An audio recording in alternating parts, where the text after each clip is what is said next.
Good morning, everyone. Welcome to Garden Air. And this morning I'm out here pretty early. The sun just came up and it's beautiful out. And as you can see, we are right in the middle of fall. We are at the end of October and the garden is ready to go dormant. Everything's turning yellow and brown and there are leaves everywhere. So our maple trees are just starting to drop and the weather is actually just wonderful today. My dogs are out here running around and playing. Hey guys!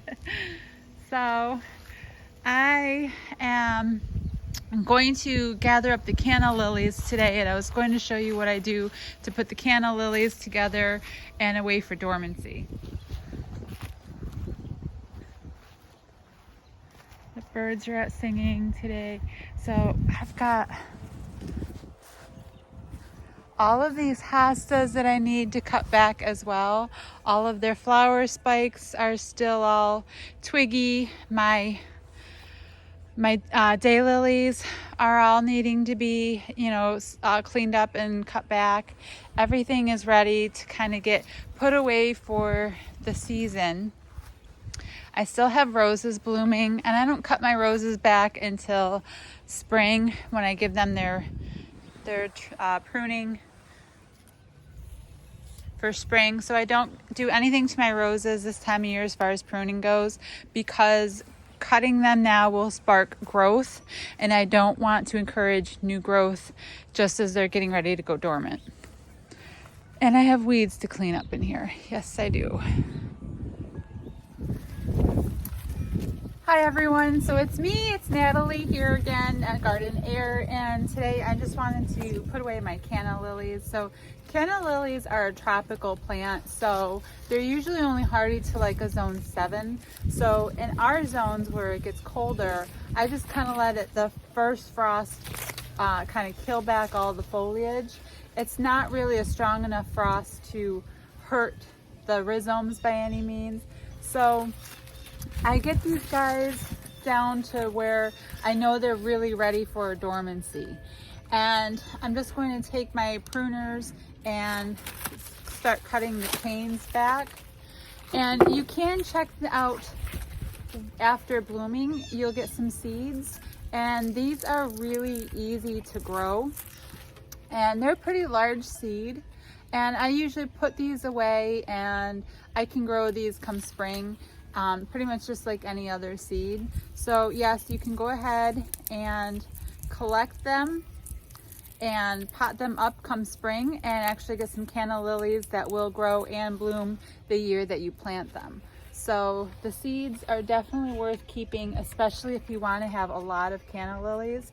Now if you live in warmer zones, you don't have to worry about all this. You can just let them keep going, plant them in your yard, and they'll even like reproduce and keep spreading because of the seeds that drop to the ground. So you don't have to do as much work as we do here in the colder zones. So I'm just going to keep cutting these canes back and collect my seeds and then dispose of my canes. Looks like some of these have already dropped, so I'm just going to collect what I can.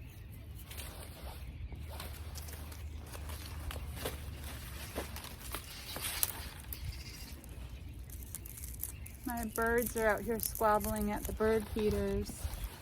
You can probably hear them in the background. The blue jays like to come out and start bossing everybody around at the feeders. Okay. So and then what I do is I gather just a box and I put either sawdust or like wood shavings, enough to cover your bulbs, and get this ready. So I want a breathable container, so a paper bag or a paper-based box, anything like that will work really good for your rhizomes. Okay, so I have everything cut back and I'm starting to clear things away, and I got one of the stalks up, and you'll see that these guys do send out babies along the edge of the rhizome, so they'll keep spreading out their bulbs underground. So these guys really do spread quite easily, both from seed and from the rhizomes that are underneath the ground, and you end up getting more and more cannas all the time. So I want to clean these guys up as much as I can, and I'm going to cut my stem way back. And any bulb that is easily going to remove, I'm going to remove it. And it's going to have its own root structure to keep itself alive. So let's see. The dirt in here got a little thick. So here's another one.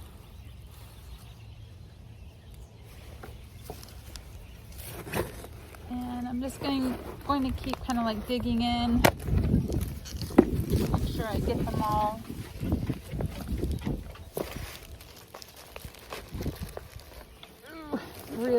They really grab down here. So they can be pretty difficult to get out because they are a really strong plant.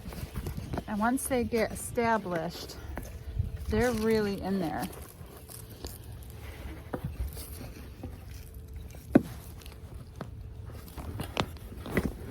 Okay, so there's a nice chunk there.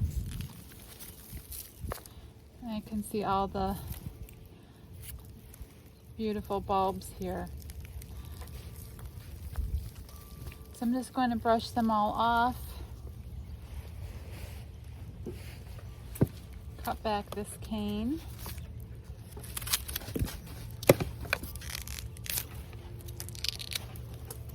Clean it up as much as I can, and then I'll take a look at everything once I get everything pulled out. So I'm just going to keep pulling here.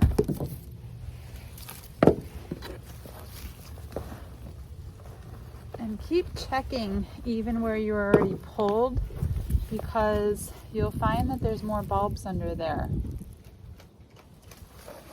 Because they are prolific and they just keep spreading, you'll just keep pulling more and more out. I planted I think 3 in here in the spring.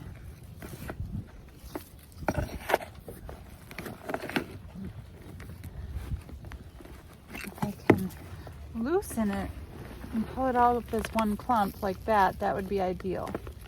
Okay, now I can just clean out the soil so I can see what I have here.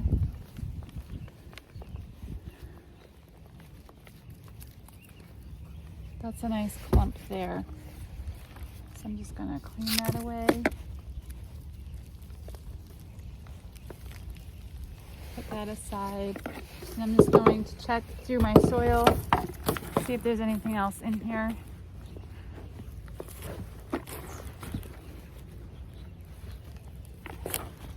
I think I have them all.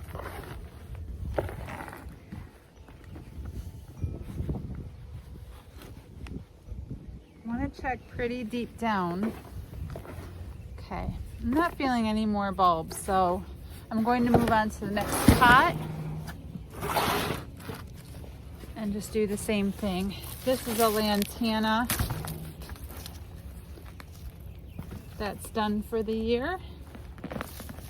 We'll rip that out and put it aside and start going after these canna bulbs again.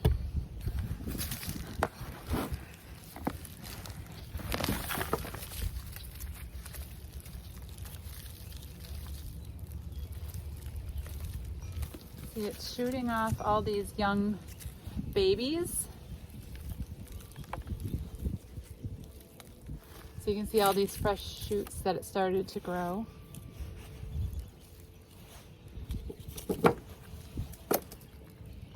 It's a nice sized tuber right there.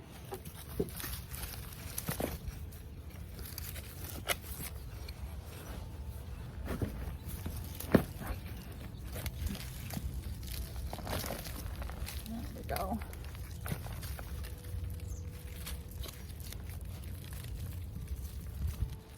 Okay, I'm gonna just kind of pull these guys apart here, find where they separate easily.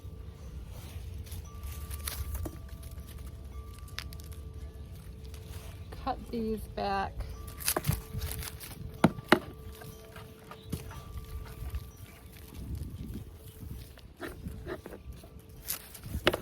Okay, so now that they're all out of the dirt, I'm going to kind of clean them all up so I can take a look at what I have and inspect everything, and we'll put it away for the winter. I'm just going to keep checking my dirt, make sure I have them all.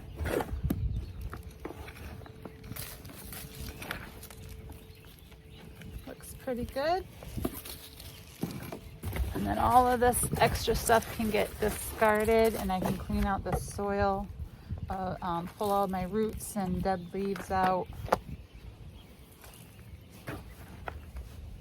and put these pots away until next year.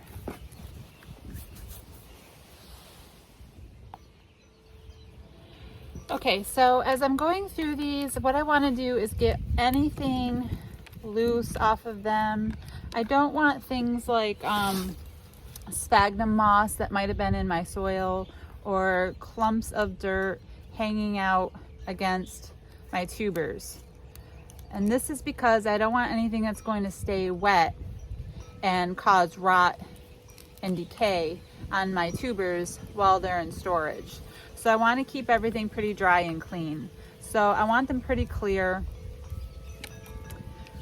You feel, kind of feel your way through it. If something feels like it needs to be separated, you can go ahead and separate, especially if each chunk has its own root system. It's going to be okay. But I'm going to keep this whole thing together, and I'm just going to see how it does for me next year. This tuber here has its own root system, so this one looks good, and I'm just going to check all around it for any kind of rot. And this one's pretty good. It should feel solid. If you feel squishy, mushy parts, you're going to want to discard that tuber and just get rid of it.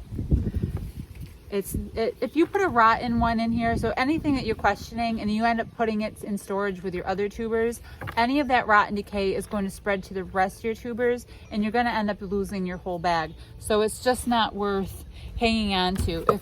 If you really have to question it, then don't put it in storage. Okay, this one looks pretty good. This tiny little one. All right, anything extra like this, any of these loose papery pieces, I'm just going to pull off. Make sure my tubers are clean. This one's pretty gummed up with debris from the soil. So I'm going to keep cleaning this one up. Really get in there and inspect the tuber, which is right here. It's firm. All of my tubers look good. I'm not finding any soft spots, nothing mushy or wet. Okay, so I have them sitting inside of the box, and I'm just going to check them over one more time, look for soft spots. And I did find one. This tuber here is definitely dead, and that's just going to end up decaying in the box. So I'm just going to discard that piece. And the piece that it came off of, it's a little bit soft right there, right where that chunk came off of. So I'm going to also discard this piece. Everything else looks pretty good. So I have this sitting in my wood shavings, and I'm just going to cover it lightly with more wood shavings, close up the box, mark it that they are my Cannas, put the date on there, and I'm just going to put them down in a cool, dark area for the winter. They'll be like under the steps in my basement where it stays a little bit cooler, like low 60s to high 50s. It might be better if they were a little bit colder than that. So I don't know, maybe I'll put them in my garage, but I don't want them to freeze. So I just want them away where they're cool and they're going to stay dark, and they're just not going to have any chance of getting any kind of light on them. Don't water them, don't do anything. You're just putting them in complete dormancy for a few months until spring. So this looks good. I'm going to just close these guys up and put them away, and we'll move on to the next project. So I'm just walking around outside really quick and found a couple more of these canna lily seeds. So I'll just put these away in like a plastic baggie or an envelope or something like that and mark them, and I'll save them for next year. So here's the garden getting ready for winter to come. Everything's starting to die back. This was the perennial hibiscus. So that has been pretty shriveled up from the last frost. This is a dahlia, so I have to get this out of the ground as well. And I'm going to store the tubers to the dahlias the exact same way that I just did the canna lilies. So these will not be hardy out here either. Let's see. All these can stay. This rose loves the fall, so it blooms beautifully every fall. This is my Dick Clark rose. It just really likes these colder temperatures. Leaves stay nice and glossy green. It's just really happy, even though we already had a couple of small frosts. You wouldn't even know it by this rose.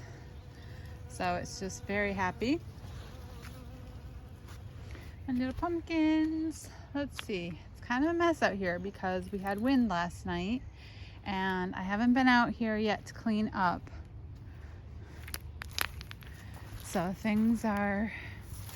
My snapdragons, even though they're an annual, they tend to do just fine after the first couple of frosts as well. So they just keep blooming. They also reseed themselves incredibly nicely. And I have snapdragons that just bounce back every year because of the reseeding. So you'll see them kind of like popping up through this rose bush here. They pop in here through my walkway. And they just kind of keep going despite the frost. And they'll keep going usually right into November for me. And then all of a sudden they just won't. It'll get too cold and they'll be done. And then they'll reseed and come back the following year. So all my roses up here, they're still pretty green and doing well and trying to bloom a couple more times before it gets nasty cold. This little miniature rose over here has quite a few blooms going on it. My catmint has just perpetually bloomed this year. Never really stopped. So a lot of this is going to have to be cut back, trimmed back. Not the roses. Again, I don't cut them until spring. I'll just let them drop their leaves and go bare, and they'll just go dormant on their own. I do not want to spark growth on those. Any tender growth will just be killed once the temperatures really drop and things begin to freeze. So we do not want to spark growth. Peonies will all be cut back to the ground. That sedum, that's an autumn joy sedum, so that's still really going nicely right now, but it's really starting to lose its beauty even for the season. So let's see, this knockout is absolutely full of done flowers. It's just full of, these will all eventually become hips. And this gets nice hips on it. They get like a bright orange. Okay, and that's a yellow knockout. Let's see. My Damascus rose usually gets really big hips on it as well. So let's go inside and see what we have going on in there. Okay, so I'm just coming into my my sunroom, and I painted it last week. I still have to do the ceiling. We have a pellet stove in here. And last year, I guess we didn't exhaust it quite right, so I have like some black on my ceiling up there. So I have to get that all cleaned up and repainted, but we got that fixed, so it won't do that again. Thank goodness. But here is the sunroom, and I love being out here. This is like my sanctuary come winter when everything outside is gone and dormant and I can't garden. This is where I enjoy my time. So all my orchids, I've got orchids in bloom right now, or in spike right now, and we are getting ready for blooms. And I have a couple over here that have opened. So here is my Sheila Token Miltassia orchid. And I will be doing more videos on just orchid care for you. This is Purple Mary. She's a Phalaenopsis orchid and absolutely beautiful. So she's just starting to bloom. And I just have a bunch in spike right now. So there's a spike here, getting ready. There's a spike down here, getting ready. There's a spike here coming up. There are tons of spikes, and we'll have blooms coming. There's a spike there on that little guy. So we'll be doing some videos on orchid care, what I do to get my orchids to rebloom. There's another spike. We're gonna have orchids all over the place come probably December or January. My Christmas cactuses. Well, these guys, this is a Thanksgiving cactus. They're all in bud, getting ready. One up here is in bud, and this one is in bud. So those guys are all going, and yeah, we have a lot going on. So any kind of houseplant videos you guys might want, just let me know what you want to see or talk about. And we can do more houseplant videos with winter coming and losing the garden for a couple of months.